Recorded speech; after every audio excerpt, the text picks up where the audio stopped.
Because you understand one, you think you understand two, because one and one is two. But first, you must understand and.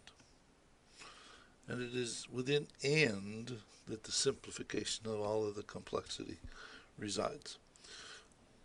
By simply asking two simple questions over and over again, you can essentially accomplish all of the habits of a systems thinker and not have to remember all of the detail, all of the complex nature of what the habits are, what they're about, and the definition of so many things. And here is an unfolding example of what I mean. I am a farmer and I plant crops. Crops are my livelihood, though there are crop eating insects which are eating my crops and ruining my livelihood. So the crop eating insects lead to crop damage.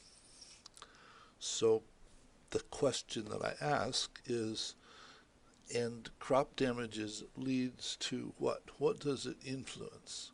Well, actually, it influences me to apply pesticides because I understand that the pesticides will kill the crop-eating insects. It's simply asking, and what does this influence, or what influences this, that allows me to evolve a relationship map about what's going on. Though I've found out year after year, it seems as though each year I have to apply more and more pesticides to control the crop-eating insects, so that pesticides are not doing what I really want them to do. So there must be something else going on in this relationship map that's causing the problem. So if I have crop-eating insects, I ask myself, what influences crop-eating insects? Where do they come from? Well, I understand that crop-eating insects have insect births, which increases the number of insects, which is a pattern of behavior that I don't want. And apparently the pesticides kill crop-eating insects, but they don't kill all of them.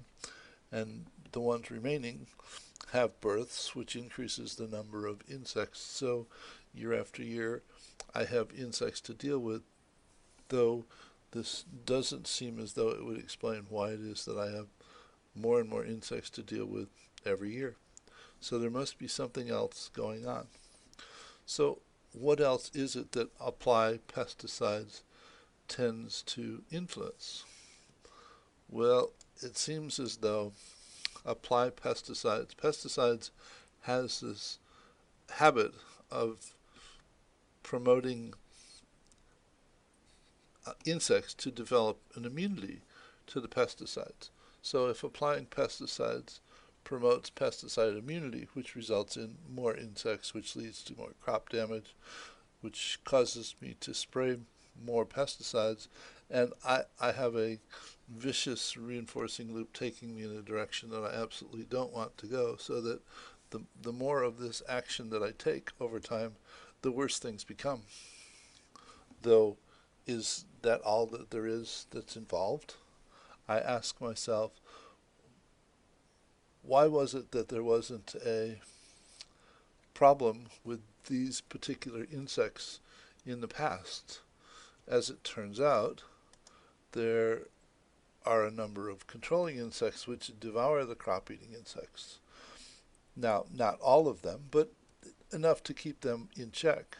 And what I find out is that when I apply pesticides, the pesticides kill the controlling insects, which used to devour the crop-eating insects, therefore leading to more crop damage, encouraging me to spray more, so I kill more of the controlling insects, and I have another vicious reinforcing loop taking me in the same direction that I don't want to go. So putting these pieces together to this point, I'm beginning to build a set of relationships which begins to show me how it is that I'm actually being my own worst enemy. And the question is, how far do you continue this?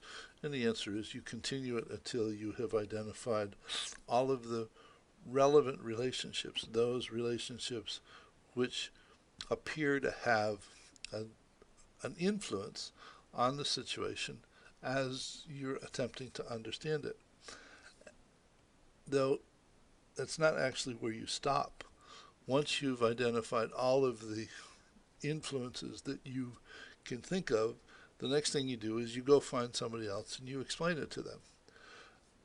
Not with the intent of having them, giving them a sense of how smart you are because you've developed this relationship map.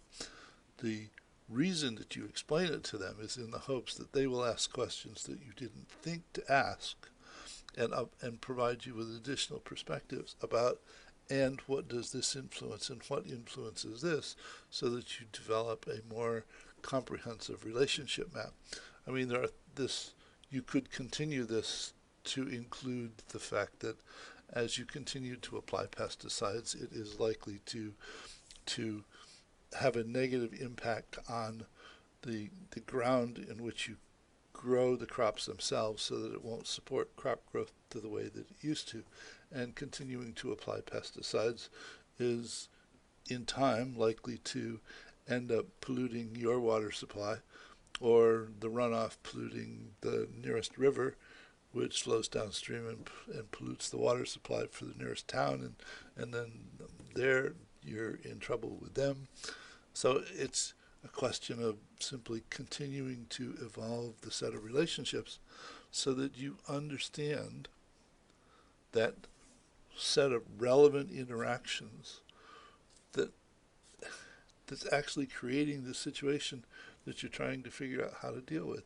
And once you understand the relevant relationships, you can then figure out which relationships that you should alter to produce a new outcome.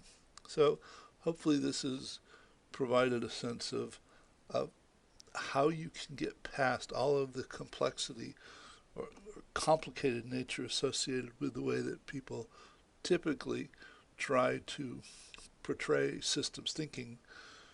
It's simply, systems thinking is, as I've said from the beginning, the understanding of relationships and their implications. And by developing relationship maps, we begin to get a sense of how those various relationships interact to create the situation that we're trying to figure out how to deal with, and then we can understand which relations we really ought to modify to be able to create a new reality for ourselves. So hope you found this of interest and informative, and I'll see you in the next video. Bye.